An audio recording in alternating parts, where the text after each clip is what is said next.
Pastor, Sí. hay una aquí en el verso 9 que dice la blasfemia de los que se dicen Ser judíos y no lo son, sino sinagogas de Satanás. Sí. Estuve estudiando hace algún tiempo el tema de las sinagogas y del templo.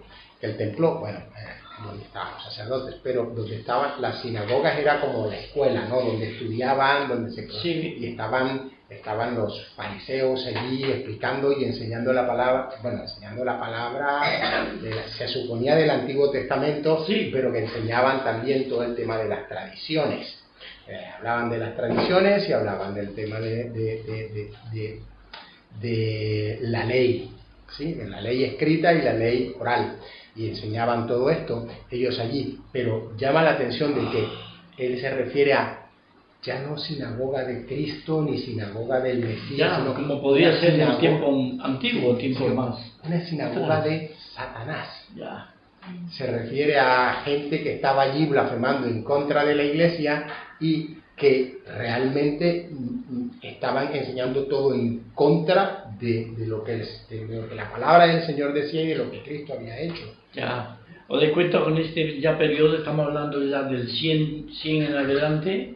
¿Os acordáis que decíamos las consecuencias de la destrucción del templo? Una de las cosas era los judíos separándose, comunidad judía, no hubieron otros que iban creyendo en el Señor, pero desde sus élites, desde sus líderes, etcétera, de sus rabinatos, se iban apartando y no querían saber ya nada de los creyentes en Jesús, se iban separando. Entonces, de esto de los que habla aquí a los de Esmirna, ¿no? Esos no son judíos, realmente son sinagogas de Satanás, porque habían rechazado al Mesías, despotricaban contra la iglesia, estaban frenando, estaban incluso, se cree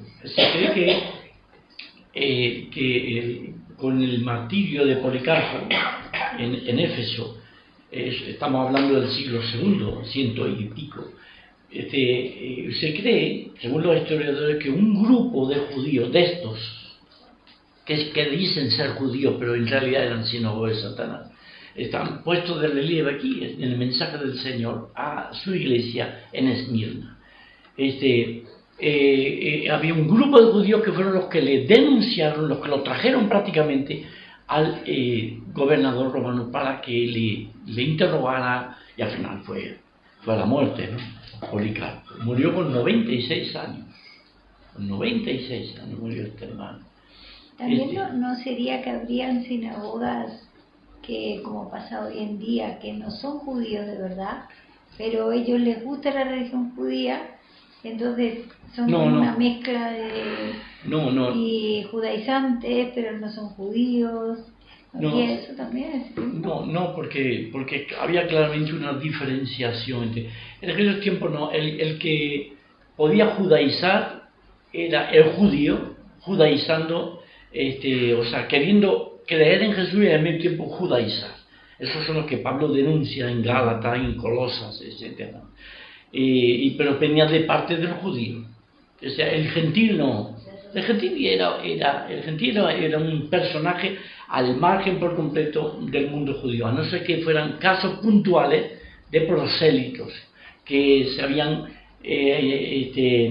hecho judíos, se habían bautizado y frecuentaban las sinagogas, etc., como encontramos en las Escrituras del Nuevo Testamento, los prosélitos famosos, ¿no? Pero estos no eran judaizantes, judíos que judaizaban, etc. No, eran judíos que decían que eran judíos, pero rechazaban la iglesia del Señor, no querían saber nada de Jesús, etc. De hecho, en Romanos se dice a aquellos que tienen fama de judío y eres esto y lo otro, pero los ponen, en definitiva, los ponen ahí contra la pared y dicen: ¿quién es judío?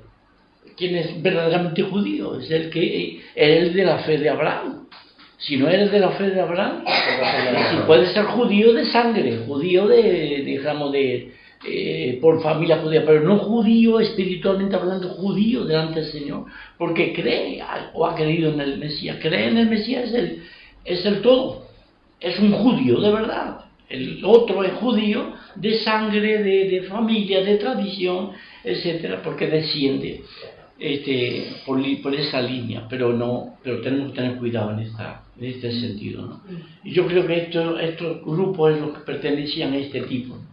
Que decían que eran judíos, etc., pero vivían frenando el propósito, el plan del Señor en cuanto a la edificación de su iglesia. De ahí es que hay persecución. De hecho, ellos mismos perseguían a la iglesia, ellos mismos iban a ser instrumentos en la mano del enemigo para ir contra la iglesia, porque estamos hablando ya del siglo II después de Cristo. La iglesia tenía una buena andadura y desgraciadamente el pueblo judío se fue delineando, se fue apartando, y prácticamente hasta nuestros días están en esa oscuridad y en toda esa necesidad, ¿no?